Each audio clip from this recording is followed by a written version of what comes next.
Olá, você está entrando num site que não faz rodeio e que vai te mostrar por que as coisas aqui no planeta não andam nada bem. E se a gente não cuidar do meio ambiente e não mudar o nosso jeito de fazer as coisas, vai tudo pro beleléu. O Mercado Ético conseguiu uma entrevista exclusiva, nada menos do que com Gore. I am Al Gore. I used to be the next president of the United States of America. I don't find that particularly funny. Ele foi convidado pela Ancham para entregar o Prêmio Eco 2006. Gore aproveitou a ocasião para anunciar o documentário que ele realizou, Uma Verdade Inconveniente. E também lançou o livro, que tem o mesmo nome.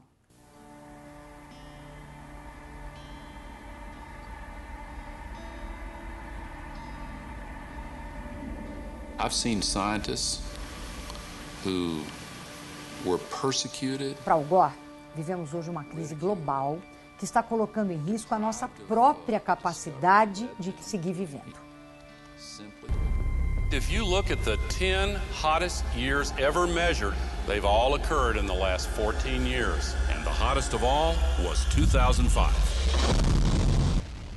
Em seu documentário, Uma Verdade Inconveniente, Gore demonstra de maneira categórica a nossa responsabilidade pelas mudanças climáticas que estão abalando o equilíbrio ambiental do planeta. Ele mostra que o aquecimento global já afeta a vida de milhões de seres humanos e projeta um futuro trágico se nada for feito a partir de agora para conter. This is what would happen in Florida. Around Shanghai, home to 40 million people. The area around Calcutta, 60 million. Here's Manhattan. The World Trade Center Memorial would be underwater. Think of the impact of a couple 100,000 refugees, and then imagine 100 million. Nesta sua meteórica passagem por São Paulo, Gore deu uma entrevista exclusiva para a estudiosa do futuro Rosa Alegria e para o jornalista Ricardo Carvalho, ambos diretores do nosso Mercado Ético.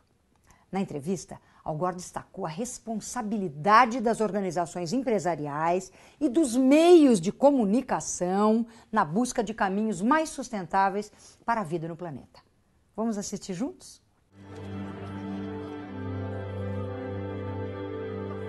Sir, why is so important for the planet, for the future, to have an ethical market nowadays?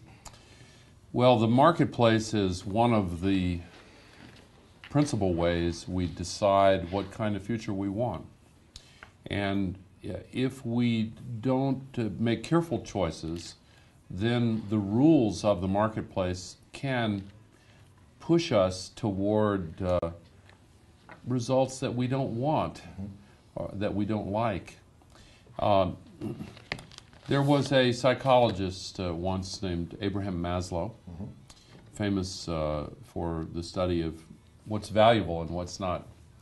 And he once said, if the only tool you have is a hammer, every problem begins to look like a nail. And in the same way, if when we go into the marketplace, the only tool we use for deciding what is valuable is the price tag, then those things that don't have price tags may begin to seem as if they have no value. Sure.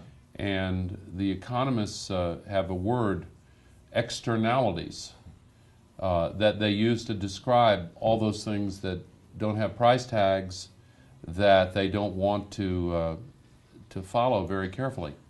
But if you look at the externalities, they include air, which actually we internalize regularly, right. Water, which right. we Internalize internalize, the beauty of a sunset, the love of our families, the health and vitality of communities.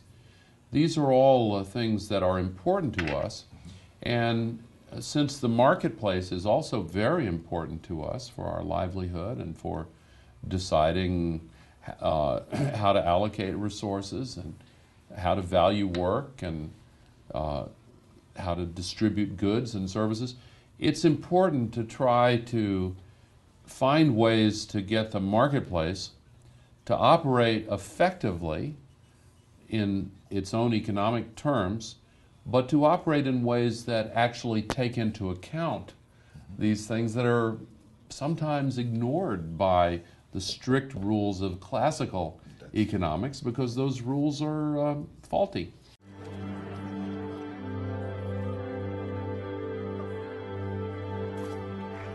When you say ethical, what you're really saying is it recognizes the values that we know to be true and right.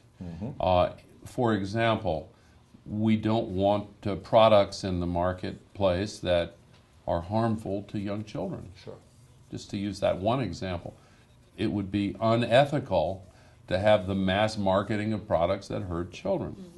If we relied only on the economic rules, it might be a long time before those kinds of products were removed. And so we decide as mothers and fathers and family members that we're going to require that the marketplace act in ways that are ethical, even if the economic patterns take a long time to recognize that. We're going to say, no, that's not good enough. We need to recognize that more quickly. On your book that I have here in Portuguese, you say something about to bring the capitalism into our cause, I mean, to save the planet. How to do that? How to take the capitalism and put on the roles of the future, of the conservation. Yes. How to do that?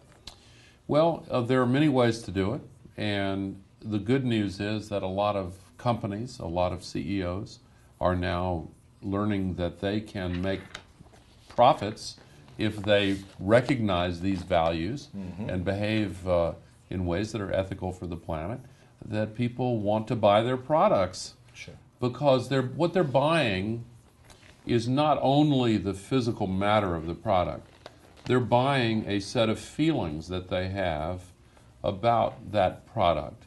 And if they own a wooden object that has been made in ways that have led to death and suffering, they aren't going to feel good about owning that. So companies that take great care to behave ethically are now finding better markets for